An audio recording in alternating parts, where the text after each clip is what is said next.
بسم اللہ الرحمن الرحیم۔ السلام علیکم۔ غلام گردش کے ساتھ طاہر پرواز آپ کی خدمت میں حاضر ہے۔ آپ کو پتہ ہے کہ یہ ہائی کورٹ اسلام آباد کی جو ہے، اس کے 6 جج انہوں نے مشترکہ ایک خط لکھا ہے۔ پہلی بات تو یہ ہے کہ سرکاری عہدیدار ہیں یہ، اور یہ سرکاری ملازم ہیں، اور سرکاری ملازم کبھی بھی این بلاک ریپرزنٹیشن یا مشترکہ خط نہیں لکھتے۔ یہ جو قوانین ہیں حکومت پاکستان کے ملازمین کے لیے، یہ ان کی خلاف ورزی ہے۔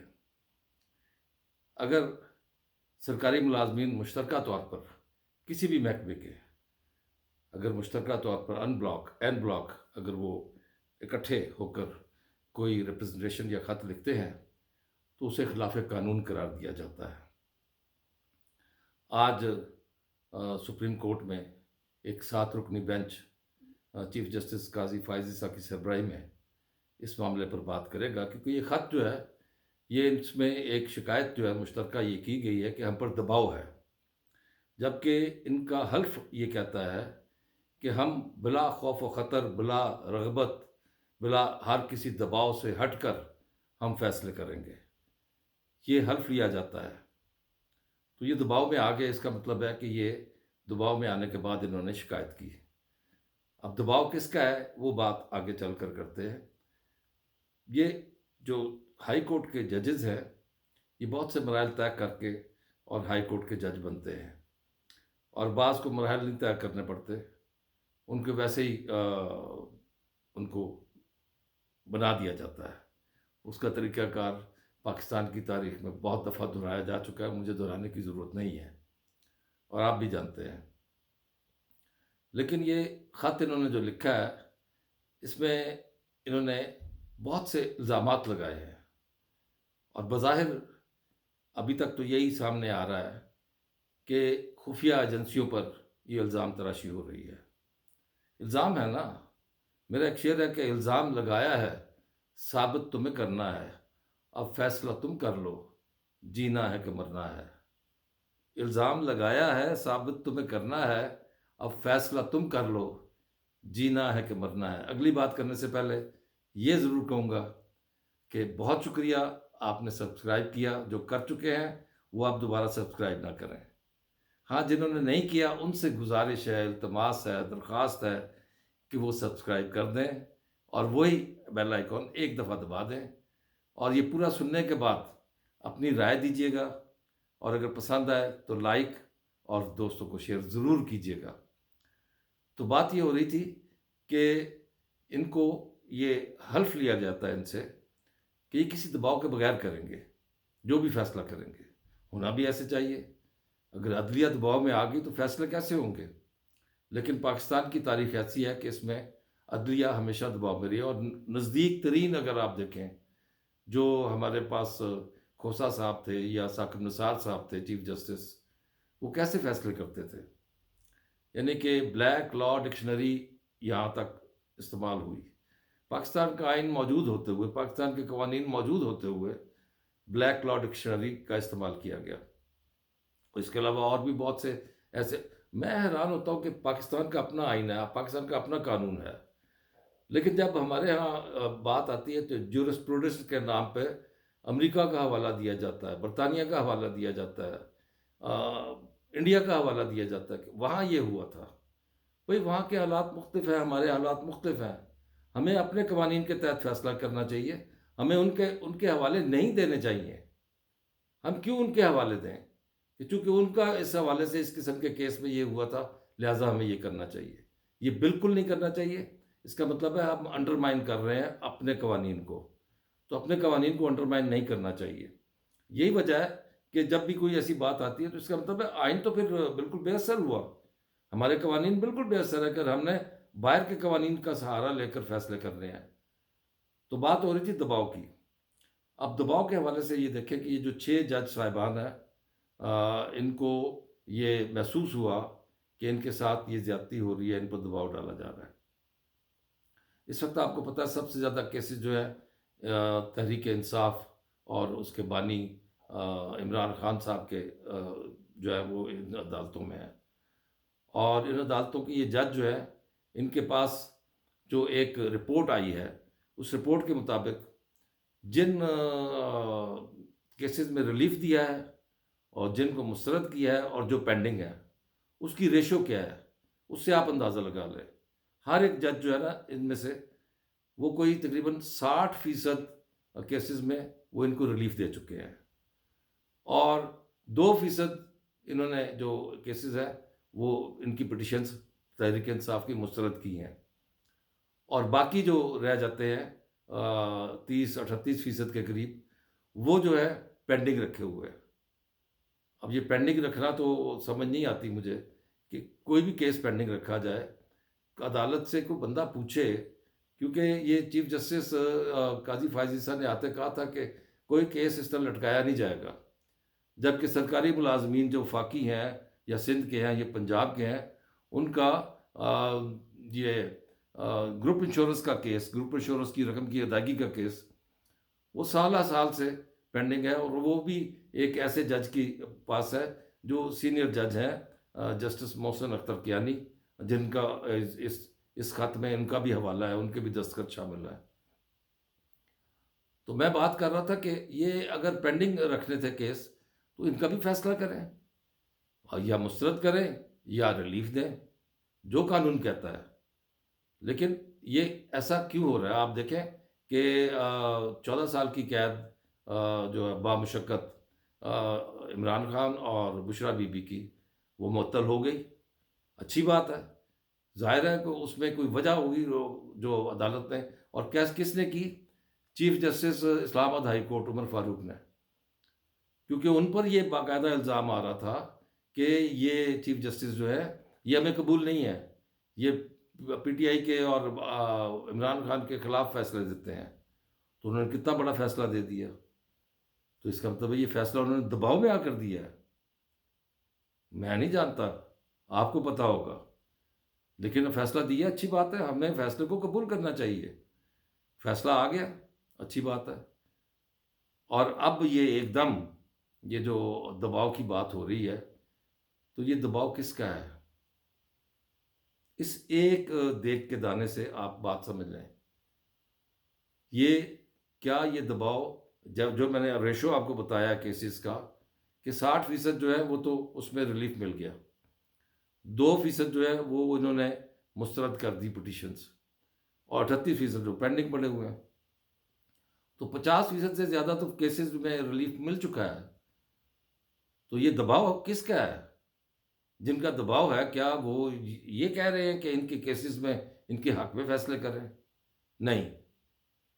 تو فیصلہ یہ ہوتا ہے، نتیجہ یہ نظر آتا ہے کہ پی ٹی آئی جس شدت سے، اور بلا شبہ آپ کو اس کی داد دینی چاہیے کہ پی ٹی آئی نے ایک ایسا طریقہ اپنایا ہے کہ وہ بیانیے کی جنگ کوئی سیاسی جماعت ان سے نہیں جیت سکتی، اور اسی وجہ سے انہوں نے جو باقاعدہ طور پر اسلام آباد ہائی کورٹ پر چڑھائی کی، اور اس میں یہ ان کو فائدہ بھی ملا۔ تو قانون کے مطابق فائدہ ملتا تو ضرور ملنا چاہیے، دباؤ میں آ کر ملا ہے، چلیں مل گیا، کوئی بات نہیں، مل جانا چاہیے۔ تو پھر دباؤ خفیہ ایجنسیوں کا تو نہ ہوا، خفیہ اداروں کا تو نہ ہوا، تو یہ کس کا دباؤ ہے؟ وہ جو کسی جج کا کوئی ایک بھتیجا یا بھانجا یا بہنوئی یا سالہ اس کو لے گئے اور اس کو کرنٹ لگایا گیا، کیا وہ اداروں کے آدمی تھے؟ یہ اب آج جب کیس لگے گا تو اس میں وضاحت ہوگی، سامنے لانا پڑے گا، ثبوت دینا پڑے گا، پہچانو کون تھے، کون سے ادارے سے تھے، کیا خفیہ ادارے سے تھے، یا کسی گروہ کے لوگ تھے، یا طالبان تھے؟ یہ تو پھر بات سامنے آئے گی نا۔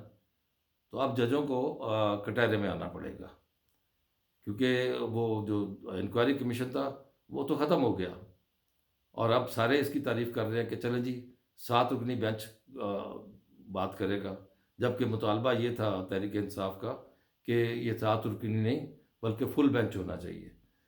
تو اس میں کسی سیانے نے ان کو سمجھایا کہ اس میں اگر فیصلہ آپ کے خلاف آ گیا تو اپیل میں کیسے جائیں گے، تو اپیل میں جانے کے لیے کچھ جج بچا کے رکھیں۔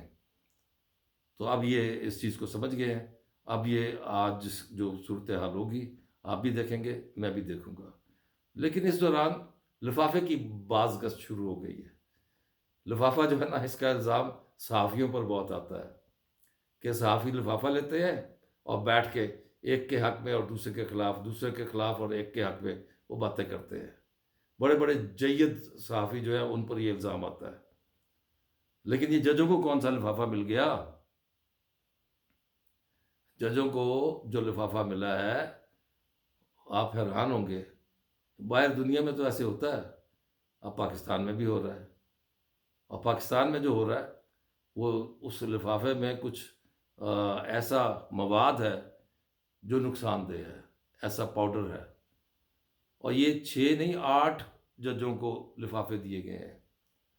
اس میں چیف جسٹس اسلام آباد ہائی کورٹ، جنہوں نے ابھی ریلیف دیا بانی چیئرمین پی ٹی آئی کو اور بشرا بی بی کو. تو اب یہ صورتحال سامنے آ رہی ہے کہ یہ لفافے جو ہے یہ کس نے بھیجے ہیں؟ ریشم نے. اچھا، ریشم نام ایسا ہے کہ یہ اکثر خواجہ سرابی رکھتے ہیں اپنا نام، اور یہاں کہا جا رہا ہے کہ ایک خاتون ریشم نے یہ لفافے بھیجے ہیں. وہ ایک ریشم 8 ججوں کو پر بھاری ہو گئی.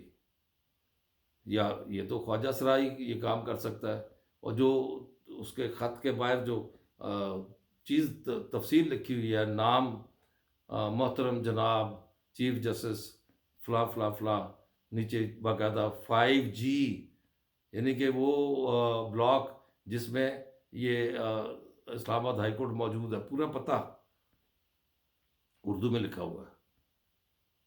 اور اندر جو مواد ہے وہ نقصان دہ ہے. 4 جگہ پر تو یہ کھل گیا، باقی جگہ پر انہوں نے فون کر کے روک دیا کہ اس کو نہ. اب یہ اس پر باقاعدہ اس پر بھی ایک انکوائری شروع ہو گئی ہے. تو یہ ہو کیا رہا ہے؟ جبکہ جو خیبر پختونخوا کے چیف منسٹر ہیں علی امین گنڈا پور، انہوں نے کہا جناب یہ جو ججوں کا خط ہے نا، یہ پی ٹی آئی کے جو بیانی کی تصدیق ہے. یعنی کہ کوئی اور مروائے نہ مروائے، پی ٹی آئی کے علی امین گنڈا پور مروا دیں گے اس چیز کو، کہ یہ جو کچھ انہوں نے ججوں نے کہا یہی تو ہم کہہ رہے ہیں. یعنی کہ یہ اپنے سر لے رہے ہیں کہ یہ جیسے کہ یہ انہوں نے کروایا ہے. تحقیق تو ہونے دو. ابھی سے کیوں پی ٹی آئی کو ابھی مشکل سے آہستہ آہستہ باہر آ رہی ہے مشکل سے، تو آپ اس کو مزید اس میں ڈال رہے ہو. ایسی غیر ذمہ دارانہ قسم کی باتیں کیوں کرتے ہیں؟ آپ کو شکر کریں آپ بن گئے ہیں چیف منسٹر خیبر پختونخوا کے، جیسے بھی بنے ہیں، جس طرح باقی صوبوں کے چیف منسٹر بن گئے ہیں آپ بھی بن گئے ہیں، چاہے 45 کے بنے ہیں یا فارم 47 سے بنے ہیں، لیکن بن گئے ہیں. تو ہم بھی تسلیم کرتے ہیں آپ چیف منسٹر ہیں خیبر پختونخوا کے. اب عوام کی، وہاں کے عوام کی جو داد رسی کر رہے ہیں، وہاں پر جو آئے دن جو حالات ہو رہے ہیں، امن عامہ کی صورتحال ہو رہی ہے، وہ جو 40,000 کے قریب طالبان وہاں کر لا کر بٹھائے گئے ہیں، ان کا کلا کما کریں، ان کو قابو کریں. یہ آپ کی ذمہ داری میں شامل ہے. اب آپ ان کو اپنا حمایتی نہ سمجھیں، وہ آپ کو بھی نقصان پہنچائیں گے. اور یہ ابھی ریسنٹلی جو کچھ واقعہ ہوا ہے شام کا، اس میں کیا ہوا؟ اس میں وہی شامل تھے، اور ان کو ہدایات افغانستان کی حکومت کی طرف سے مل رہی تھی. اب یہ حالات تو ایسے آ گئے ہیں، اور میں حیران ہوں کہ افغانیوں کو واپس بھیجتے بھیجتے کس نے روکنے کا حکم دیا؟ اور بھائی یہ برادرانہ تعلقات اس حد تک ہوتے ہیں جب تک وہ بندے کے پتر بند کر رہے ہیں. جب وہ ایسی صورت نہیں کر رہے تو ہمیں کم از کم ان کو واپس بھیجنا چاہیے. جائیں اپنے ملک میں، جا کر وہاں پر جو کرنا چاہتے ہیں کریں. پاکستان اپنی سرحدوں کی حفاظت کر لے گا، اندرونی طور پر بھی اور بیرونی طور پر. اگر جہاں جہاں پتہ چلے گا اس کا آپ کو جواب بھی مل چکا ہے. تو اب یہ جو ججوں والا معاملہ ہے، اس میں پی ٹی آئی کے جو بیانات آ رہے ہیں، خاص طور پر خیبر پختونخوا کے چیف منسٹر کے، یہ تو کچھ اور کہانی بتا رہے ہیں. آپ کے پاس کیا کہانی ہے؟ ضرور بتائیے گا تبصرے میں، اپنے کمنٹس میں. اللہ نگہبان.